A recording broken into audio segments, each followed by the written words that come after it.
আজকে আমরা কতগুলো করমুক্ত আয় সম্পর্কে আলোচনা করব, অর্থাৎ যেগুলো আপনি একজন করদাতা হিসেবে এনজয় করতে পারেন এবং এই আয়গুলো কখনোই করযোগ্য হবে না। আপনি আপনার এই করমুক্ত আয়ের সুবিধা গ্রহণ করে আপনি আপনার স্থাবর অস্থাবর সম্পদ ক্রয় করার বিশেষ করে ক্রয় করার সুযোগ আপনার থাকবে।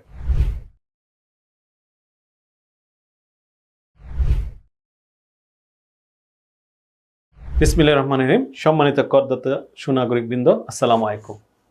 আমরা যারা করদাতা আছি তারা কতগুলো শব্দের সঙ্গে অবশ্যই পরিচিত, যেমন কর অর্থাৎ আয় করি, কর দিই, যেমন শূন্য রিটার্ন অর্থাৎ অনেকে বলে থাকে জিরো রিটার্ন।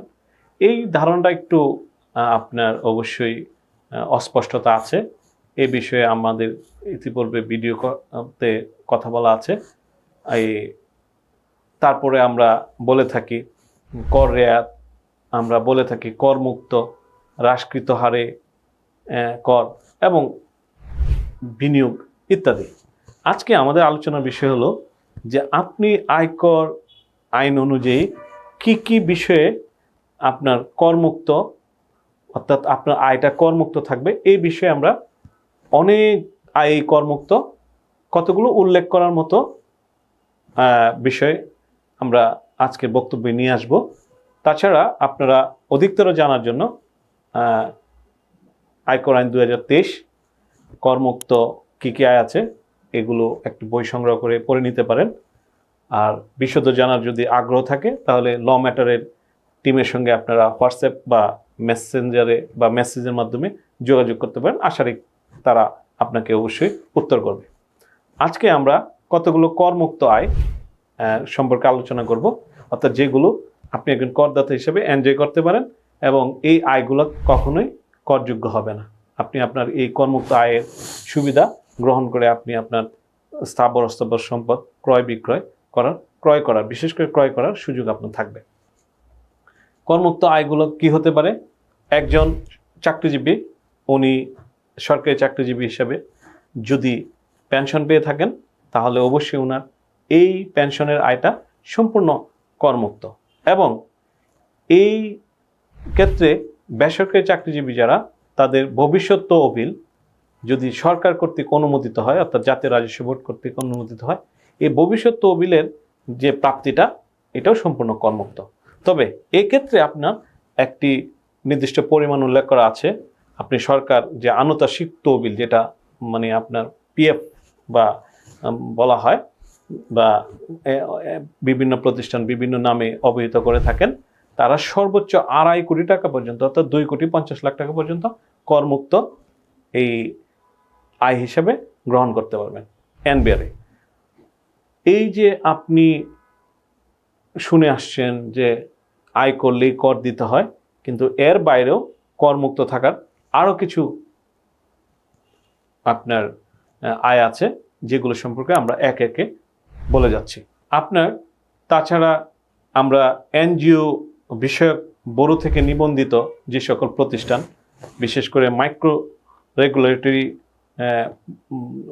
অথরিটি থেকে যারা পারমিশন নিয়ে তাদের কার্যক্রম পরিচালনা করেন, তাদের যে আয় হয় সেটা করমুক্ত এবং তারা যদি এই আয়টাকে রিভলভিং করে মানে পুনর্বার ইনভেস্ট করে, সেই ইনভেস্টমেন্ট অ্যামাউন্টটাও আপনার করমুক্ত। এই সুযোগটা ওনারা পেয়ে থাকেন। বিভিন্ন ট্রাস্ট বা ধর্মীয় প্রতিষ্ঠানে যদি আপনি দান করেন এবং যারা গ্রহণ করেন ট্রাস্ট বা ধর্মীয় প্রতিষ্ঠানগুলো, তাদের আয় আপনার অবশ্যই করমুক্ত হয় এবং এই কর্তৃপক্ষ তাকে যারা গৃহীত যে অনুদান, বিশেষ করে আমরা জানি যে আসুন্না ফাউন্ডেশন খুব মানুষের জন্য কাজ করে যাচ্ছে, এরকম আরও অনেক প্রতিষ্ঠান কাজ করে যাচ্ছে, তাদের যে গৃহীত কন্ট্রিবিউশন অর্থাৎ মানুষের দেয়া কন্ট্রিবিউশন, তাদের এটা অবশ্যই করমুক্ত।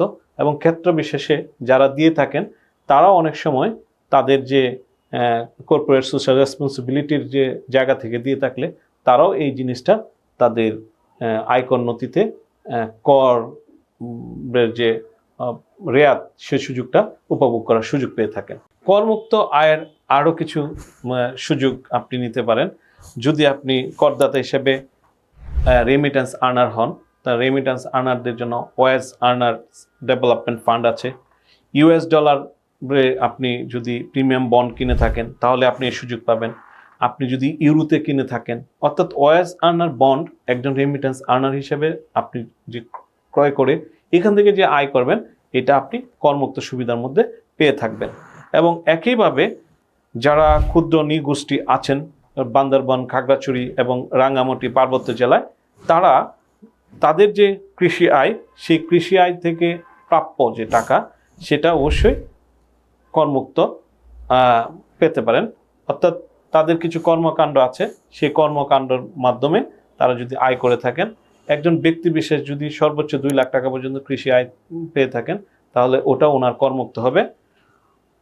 সবচেয়ে ভালো যে সংবাদ, অর্থাৎ আমাদের যে প্রযুক্তির যে এখন যুগ চলছে, প্রযুক্তিবিদ যারা আছেন, যারা আমাদের দেশে এখন রেমিটেন্স আর্ন করে কন্ট্রিবিউট করে যাচ্ছেন, এই তরুণ প্রজন্ম বিভিন্নভাবে ফ্রিল্যান্সিং করে, সফটওয়্যার ডেভেলপমেন্ট করে, তাদের জন্য সরকার একটি করমুক্ত সুবিধা এখন পর্যন্ত রেখেছেন।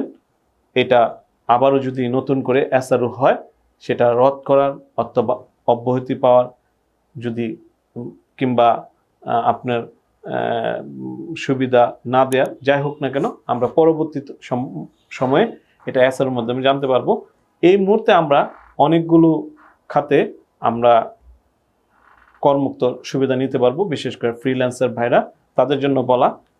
সেগুলো হলো সফটওয়্যার ডেভেলপমেন্ট, সফটওয়্যার অ্যাপ্লিকেশন, তারপর আপনার website development, website service, website listing, IT process outsourcing, তারপর ওয়েবসাইট হোস্টিং, এরকম ইবুক, তারপর সার্চ ইঞ্জিন, আপনার digital data analysis, digital data entry and processing, robotics process outsourcing, cyber security service, graphics information service, এগুলা অনেকগুলা সেবা যারা প্রযুক্তিবিদরা দিয়ে থাকেন, অর্থাৎ যাদের এই প্রযুক্তি বিষয়ক জ্ঞান আছেন এবং দেশে বিদেশে সার্ভিস দিয়ে থাকেন, তাদের আয়ও করমুক্ত।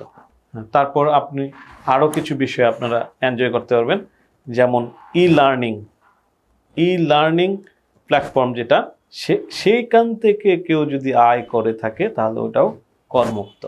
অর্থাৎ আপনার ক্লাউড সার্ভিস, তারপর mobile application development service, IT freelancing, এই রকম বিভিন্ন, অর্থাৎ আমি দেখে থাকি যে আয়কর আইন 2023-এ এই করমুক্তের জায়গাটা সবচেয়ে বেশি যারা প্রযুক্তির সঙ্গে রিলেটেড, যারা প্রযুক্তি রিলেটেড জ্ঞান নিয়ে আয় করে থাকেন, যারা ফ্রিল্যান্সার, তাদের জন্য ব্যাপক সুবিধা এখানে রেখেছে। তাই আমরা প্রযুক্তিবিদ যারা ফ্রিল্যান্সিং আয় করেন, তাদের প্রতি আহ্বান থাকবে, আপনারা করদাতা হিসাবে আত্মপ্রকাশ করে আপনারা এই করমুক্ত আয় দিয়ে যে সকল সম্পদ ইতিমধ্যে তৈরি করেছেন, সেই সম্পদগুলো আপনারা আয়কর নথিতে উপস্থাপন করুন। যদি না করে থাকেন, তাহলে যেই বিপত্তিটা, সেটা হলো আপনার আয় করমুক্ত, কিন্তু সম্পদ উপস্থাপন না করার কারণে, গোপন করার কারণে আপনি আয়কর আইনের অন্য যে ধারাগুলো আছে তার থেকে আপনি জরিমানা সহ অন্যান্য আইনি শাস্তির সম্মুখীন হবেন। আমার আজকের এই পর্ব করার উদ্দেশ্য হলো, যারা আমরা করমুক্ত আয় করি তারা এই ধারণা না পোষণ করি যে আমি করমুক্ত আয় করি মানে আমার আয়কর নথির প্রয়োজন নেই, আমার করমুক্ত আয় করি মানে আমি একটি টিআই নিয়েছি কিন্তু সম্পদ গ্রহণ করেছি কিন্তু আমার আয়কর নথি জমা দেওয়ার প্রয়োজন নেই, আমি করমুক্ত আয় করি, আমার করমুক্ত আয়ের যে প্রমাণ সেটা রাখার প্রয়োজনীয়তা নেই। এরকম ভাবনা আমাদেরকে ভবিষ্যতে অবশ্যই বিপদে ফেলবে। তাই আমি মনে করি আপনারা যারা করমুক্ত আয় করেন তারা তাদের যত রেকর্ড আছে সবগুলো যত্ন করে এবং সংরক্ষণ করে রাখবেন, এই প্রত্যাশায় আজকে এই পর্যন্ত। ধন্যবাদ সবাইকে।